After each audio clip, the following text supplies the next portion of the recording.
오늘은 여러분 아시다시피 종려주일입니다. 종려주일은 예수님께서 나귀를 타고 예루살렘에 입성하신 날입니다. 오늘 본문은 그 입성하신 장면을 설명해 주고 있습니다.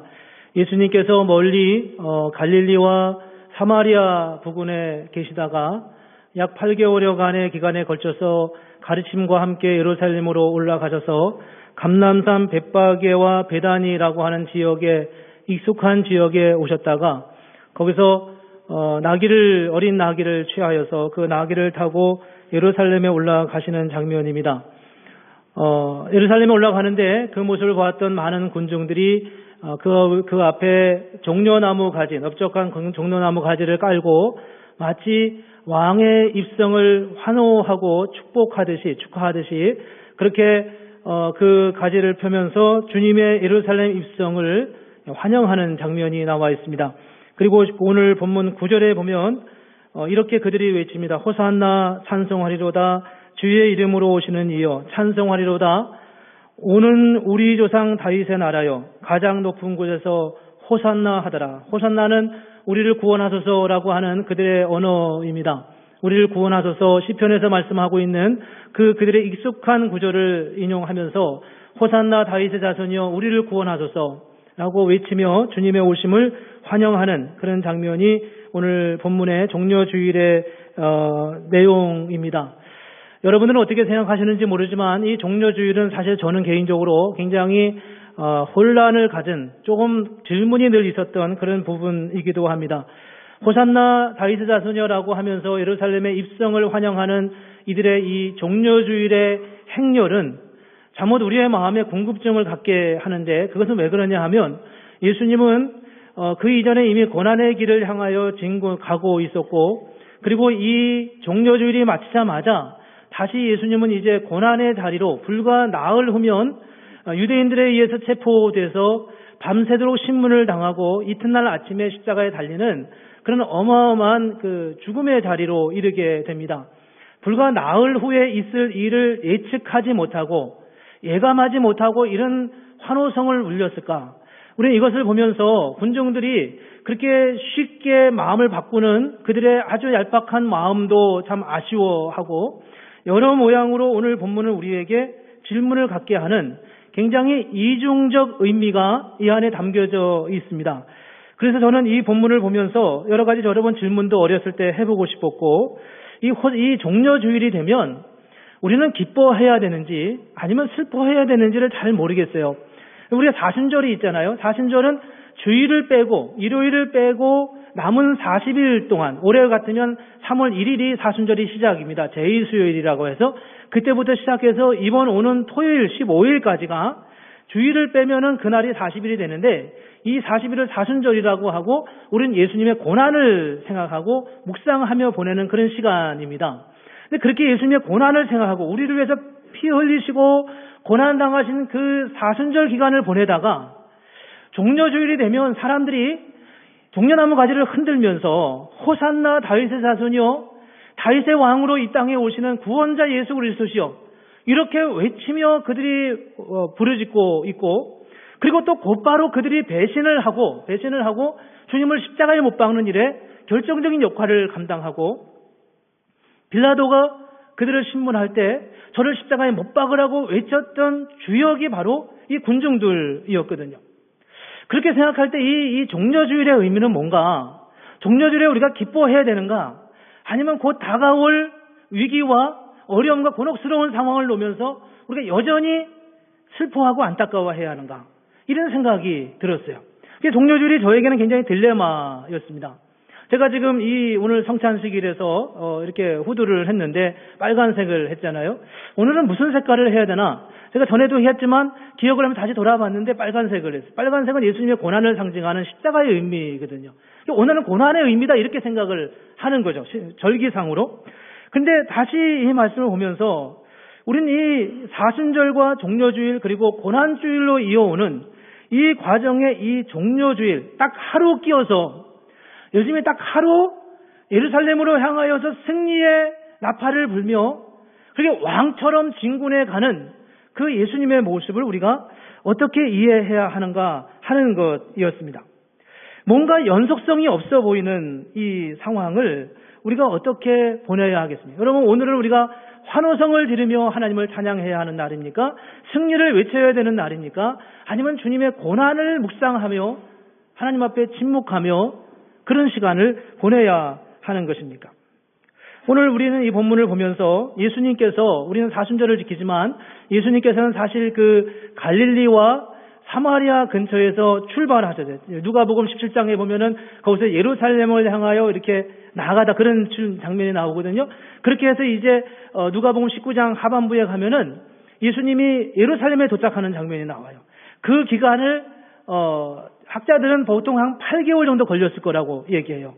예수님께서 가이사라 빌립보 지역에서 제자들에게 사람들이 나를 누구라 하더냐라고 질문했을 때, 더러는 세례 요한, 더러는 엘리야, 더러는 선지자 중에 하나라고 하더이다라고 대답을 하고, 그 다음에 베드로에게 이렇게 질문하잖아요.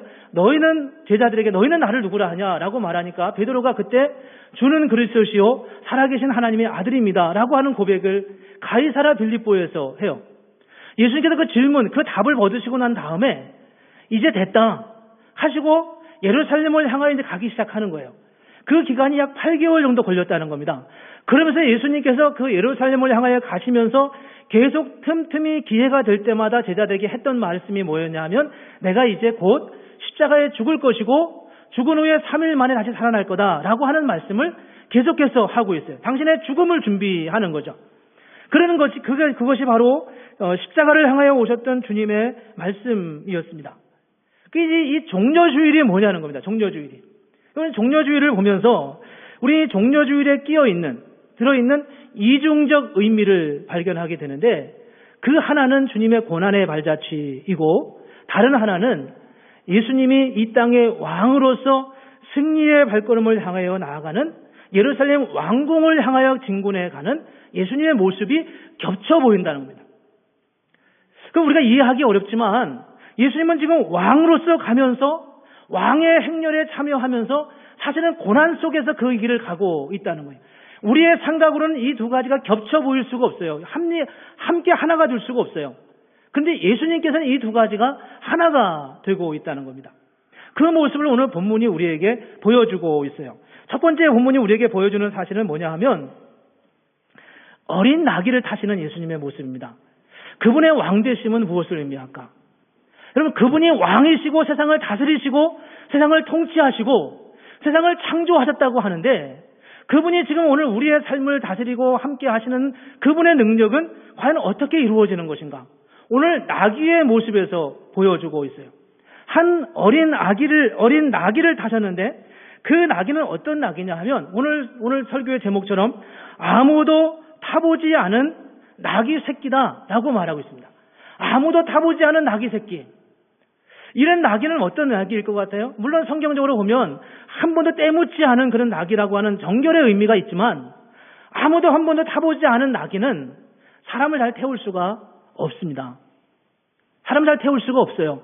그가 아무리 훌륭한 나귀라 하더라도, 아무리 건강한 나귀라 하더라도 짐을 싣거나 사람을 태워보지 못한 나귀는 뒤뚱뒤뚱 하면서 균형을 잡을 수 없는 거예요. 저는 이 모습을 보면서 예수님께서 그 나귀를 타고 가시는 모습이 어떠했을까라는 생각이 들어요. 많은 군중들이 몰려 있습니다. 잘 보이지 않죠? 오늘 같으면 카메라를 대고 앞에서 잘 비출 수도 있었을 거예요. 그게 어떤 표정이었는지 알 수 있을 거예요.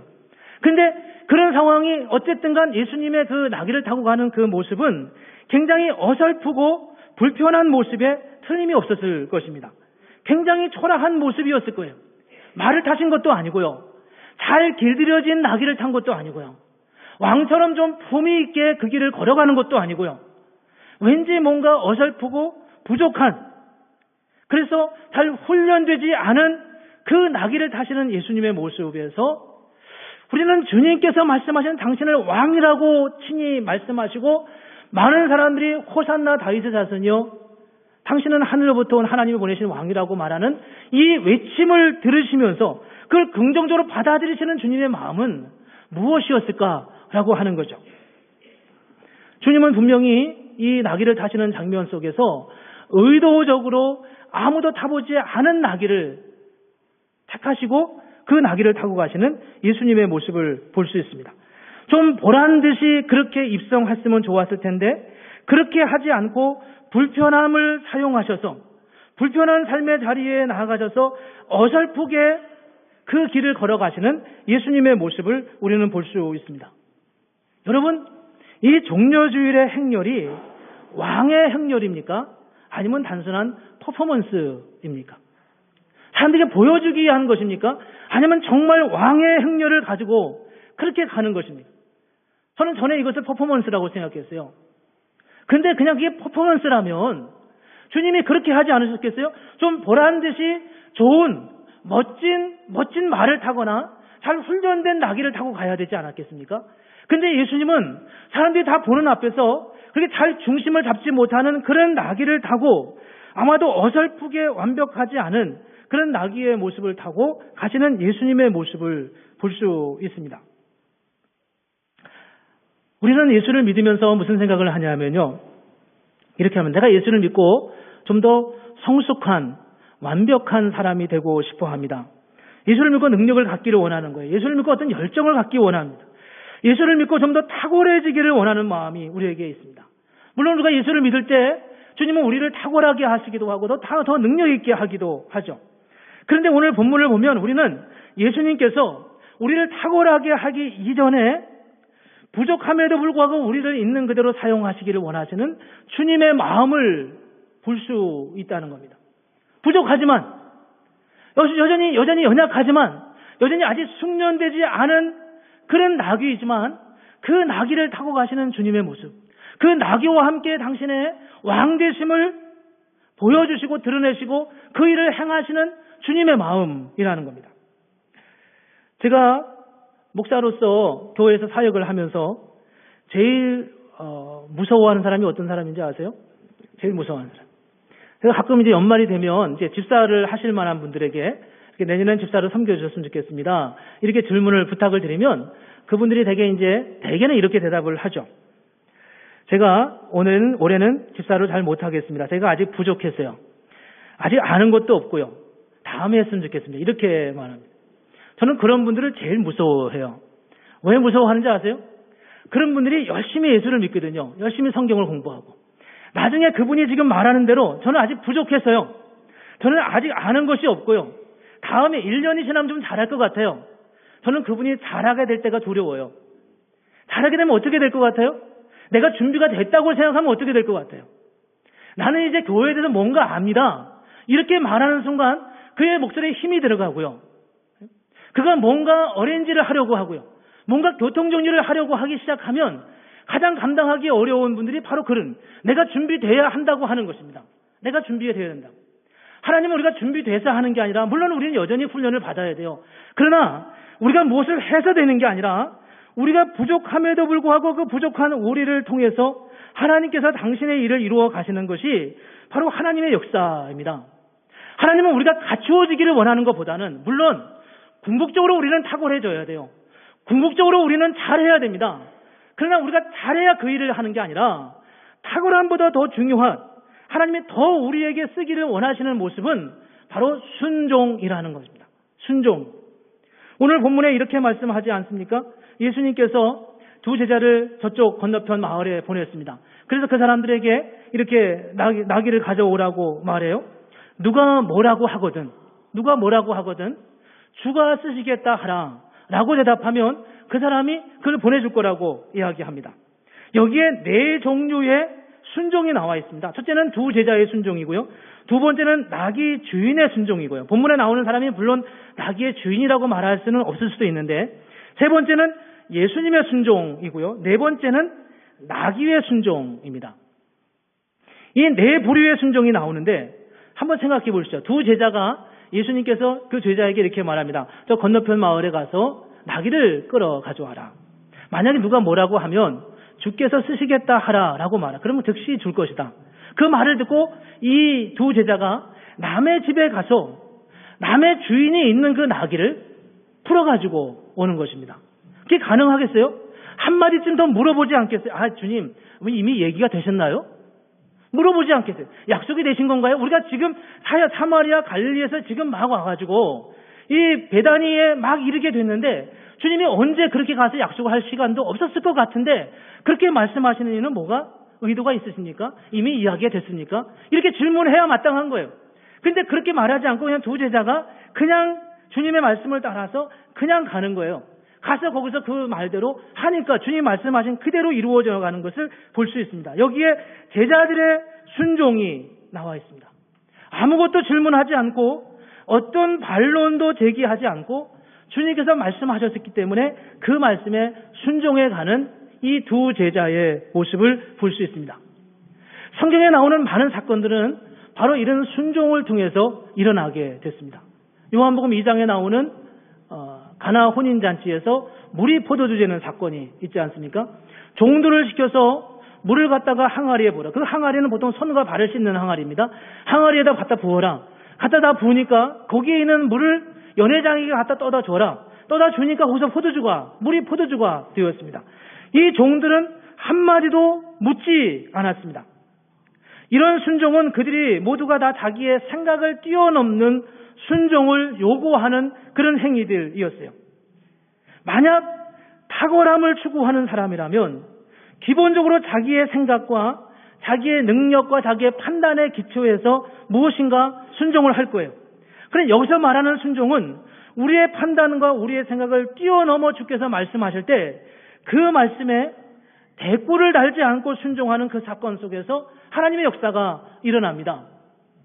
이런 일들은 그저 예수를 옛날에 6.25 사변 때 힘들고 어렵게 믿었던 그 사람들이나 믿는 그런 믿음 아니냐고 혹 말할 수 있는지 모르지만 열왕기하 5장에 보면 아람 나라 장수 나아만이 엘리사에게 와서 엘리사가 말하는 대로 요단강에서 몸을 7번 씻으라고 말했을 때 너무나 황당한 그의 명령이었지만 이 엘리사가 그의 말씀에 순종했을 때 그의 나병이 치유되는 상황을 보여주고 있습니다. 우리가 예수를 믿으면서 우리의 은사도 개발돼야 되고요. 재정도 좀 나아졌으면 좋겠고요. 복을 좀 받았으면 좋겠고요. 옛날보다 좀 더 열심히 살았으면 좋겠고 열정도 있고 사람을 좀 사랑하는 마음도 있고 여러 모양으로 우리의 삶에 변화가 일어나기를 원하고 그 변화를 통해서 하나님의 무엇인가 일을 하기를 원하는 마음이 우리에게 있어요. 그러나 주님은 그 어떤 것을 행하기 전에 우리에게 순종을 요구하신다는 겁니다. 그리고 그 순종이 하나님의 일을 가능하게 한다는 겁니다. 오늘 우리는 이 종려 주일날 나귀를 타고 예루살렘으로 입성하시는 예수님의 모습 속에서 그렇게 잘 갖춰져 있지 않지만 여전히 부족하지만 여전히 아무런 준비가 되어 있지 않지만 사람을 한 번도 태워본 적이 없는 미숙한 그런 나귀였지만 그를 통해서 그와 함께 당신의 왕되심을 선포하고 많은 사람들의 환호성과 찬양 속에서 그 길을 걷는 아름다운 영광을 누리게 하셨던 하나님의 역사, 예수님의 역사를 여기서 볼 수 있습니다. 여러분 마리아를 아시잖아요? 마리아가 아기 예수를 그의 몸으로 낳았습니다. 마리아가 예수님을 낳은 것은 탁월함으로 인한 것입니까? 순종함으로 인한 것입니까? 그래서 한 여인으로서 아직 20세도 되지 않았음직한 어린 나이에 주님의 말씀을 있는 그대로 받고 주여 계집종이오니 말씀대로 내게 이루어지이다 라고 말하며 그 음성에 귀를 기울이고 순종했을 때 그를 통하여 그의 몸을 통하여 역사에 없었던 놀라운 일이 일어난 것을 성경은 우리에게 증거하고 있다는 겁니다. 여러분 예수님의 순종을 아시나요? 예수님께서 누가복음 22장 42절에 보면 십자가를 지시기 전날 겟세마네 동산에서 이렇게 하나님 앞에 기도합니다. 아버지여 만일 아버지의 뜻이거든 이 잔을 내게서 옮기시옵소서. 그러나 내 원대로 마옵시고 아버지의 원대로 되기를 원하나이다 라고 고백하고 기도하고 있습니다. 여러분 이 본문을 이 예수님의 기도를 보면서 여러분은 어떤 생각이 드시나요? 아니 예수님께서 지금 아버지의 뜻을 모른단 말이야? 이렇게 생각할 수 있지 않으세요? 아니 예수님이 아버지 뜻을 몰라? 지금 예수님은 갈릴리와 사마리아 쪽에서 출발해 오면서 그 예루살렘까지 오던 8개월 기간 동안에 여러 번에 걸쳐서 내가 이제 곧 십자가에 달릴 거라는 말씀을 끊임없이 하셨어요. 끊임없이. 그런데 이 십자가를 지기 바로 그날 저녁에, 그 전날 저녁에 이 예수님은 뭐라고 하나님 앞에 기도하냐면, 아버지여, 만일 아버지의 뜻이거든 이 잔을 내게서 옮기시옵소서. 주님께서 이 뜻을 안다는 것입니까? 모른다는 것입니까? 하나님의 뜻을 정확하게 알지 못했던 것 같은 그런 느낌을 갖게 합니다. 아마도 그는 그 막다른 상황 속에서 그분이 하나님이시지만 굉장히 힘들고 어려웠던 상황을 넘어가는 주님의 모습을 볼 수 있습니다. 그것은 단지 예수님께서 지적으로 하나님의 뜻을 모른다기보다는 하나님의 뜻을 받아들이기가 무척이나 힘들고 어려웠기 때문입니다. 여기서 우리는 무엇을 알 수 있냐 하면, 예수님은 하나님의 뜻을 아는 것과 하나님의 뜻을 받아들이는 것이 동시에 일어난다는 것을 보여주고 있습니다. 이 말씀을 다시 한번 생각해 보십시오. 하나님의 뜻을 아는 것과 하나님의 뜻을 받아들이는 것은 동시에 일어난다는 겁니다. 즉 바꿔 말하면, 하나님의 뜻을 내가 받아들일 준비가 안 되어 있으면 그게 하나님의 뜻인 줄 알거나 받아들이기가 어렵다고 하는 것입니다. 내가 받아들이지 못하면 우리는 그것이 하나님의 뜻인 줄 알지 못하는 거예요. 인간은 하나님의 뜻을 받아들일 수 없을 때는 어떤 방법으로든지 하나님의 뜻을 다르게 해석하거나 부정하려고 하는 경향이 우리에게 있다는 겁니다. 이해 안 되기 때문에 못하는 게 아니라는 거예요. 받아들일 준비가 안 됐으니까 어떻게든 그 뜻을 다르게 해석해 가려고 애를 쓰는 것뿐이죠. 지금 예수님께서 그런 기로에 서 있는 것입니다. 그분이 8개월 전부터 그 말을 하셨음에도 불구하고 막상 십자가 앞에 당돌해 가자마자, 아버지여, 만일 할만하시거든, 아버지의 뜻이거든 이 잔을 내게서 옮기시옵소서. 우리처럼 연약한 성정을 가지신, 인간적 성정을 가지신 그분이 그 앞에서 어찌할 바를 몰라 하면서 주님 앞에서 아버지여, 아버지의 뜻은 아버지의 뜻이 오면 이 잔을 내게서 옮겨달라고 외치는, 기도할 수밖에 없는 주님의 마음을 볼 수 있습니다. 혹시나 하나님, 이게 하나님의 뜻은 아닌 건 아닌지요? 라고 말하는 거죠. 여러분, 찬송에 복음성가 이런 복음성가 있지 않습니까? 주님 명령하시면 내가 나아가리라. 주님 설하시면 내가 멈춰서리라. 주님이 말씀하실 때 그 말씀을 받아 그대로 순종할 수 있는 마음의 준비가 안 되어 있으면 우리는 하나님의 뜻을 사실 잘 알 수가 없어요. 그러면 순종이라는 것이 무엇을 의미하는 것입니까? 하나님의 뜻이라는 게 무엇을 의미하는 겁니까? 하나님의 뜻이라는 것은 하나님이 그 일을 행하신다는 의미입니다. 우리에게 맡겨서 너 알아서 해 이렇게 말하는 게 아니라, 그것이 하나님의 뜻이라는 것은 그것을 하나님이 하신다는 거예요. 하나님이 하신다는 거예요. 우리가 하나님 앞에 순종한다는 말의 의미가 무엇입니까? 얼마 전에 어떤 분하고 이야기를 했어요. 그분이 굉장히 힘들고 어려운 삶의 상황에 놓여 있었습니다. 여러 번 이야기할 기회가 있었어요. 하나님, 그분에게 저는 그렇게 권면했습니다. 하나님이 함께 하실 거라고요. 어렵지만 견뎌나가 보라고요. 힘들지만 이렇게 해보시라고요. 몇 가지 권면도 드렸고 함께 기도도 했어요. 근데 세월이 지나고 난 다음에 나중에 다시 질문을 하면 다시 이야기를 했습니다. 그렇게 하셨냐고요? 안 했다고 하더라고요. 왜 안 했냐고요? 상황이 이미 다 끝난 것 같아가지고요. 이미 모든 상황이 다 그거와 불리하게 반대 상황으로 진행되는 것을 보면서 할 수 없었노라고. 그래서 제가 그렇게 너무 마음에 안타까움이 있어서 그렇게 말했습니다. 당신은 하나님이 하실 일을 믿냐고요. 그게 하나님의 일이라고 하는 사실을 믿냐고 다구치면서 말씀을 드렸습니다. 우리는 늘 상황이 끝나면, 상황이 불가능하게 느껴지면 그것을 하나님의 뜻이라고 잘 생각하지 못합니다. 지금 탁월함이 아니라 순종이 중요하다고 하는 말의 의미는, 탁월함으로 일할 때는 우리는 여기까지밖에 못합니다. 그러나 순종으로 하는 것은 이 한계를 뛰어넘게 하시는 하나님의 역사에 우리가 참여하는 것이 바로 순종으로 하는 것입니다. 어떻게 마리아가 자기가 아기를 가질 생각을 했겠어요? 아무리 탁월한들 어떻게 하나님의 아이를 배울 수 있겠어요? 어떻게 한 나라의 장군이라 하더라도 어디 요단강에 가서 7번 몸을 그냥 열심히 쓴다고 한다 하더라도 그것으로다가 어떻게 내 몸에 있는 문둥병, 나병의 이 균을 다 멸할 수 있었겠습니까? 어떻게 내가 아무리 정성을 들여서 그 항아리에 있는 물을 떠다가 연회장에 갖다 준다고 한들 어떻게 물이 포도주가 되겠습니까? 탁월함은 이룰 수 없는 거예요. 우리가 아무리 예수를 믿어 탁월하게 된다 하더라도 그것으로 하나님의 일을 하는 게 아니라 순종이 하나님의 일을 하는 것입니다. 그리고 그 순종은 우리의 연약함을 기본으로 해서 이루어져 가는 겁니다. 어떻게 순종할 수 있겠어요? 내가 할 수 없습니다, 주님. 나는 할 수 없습니다. 그러나 주님께서 말씀하시니, 주께서 이렇게 하라고 말씀하시니 내가 그렇게 하겠습니다 라고 말하는 고백이 바로 거기에 순종의 의미이고 순종의 바탕에 깔려있는 마음입니다. 내가 준비되면 집사를 하겠다고요. 그러나 반드시 사고를 칠 수밖에 없습니다. 내가 능력이 되면 주를 위해 일하겠다고요. 그것만으로 하나님의 일을 할 수가 없다는 겁니다.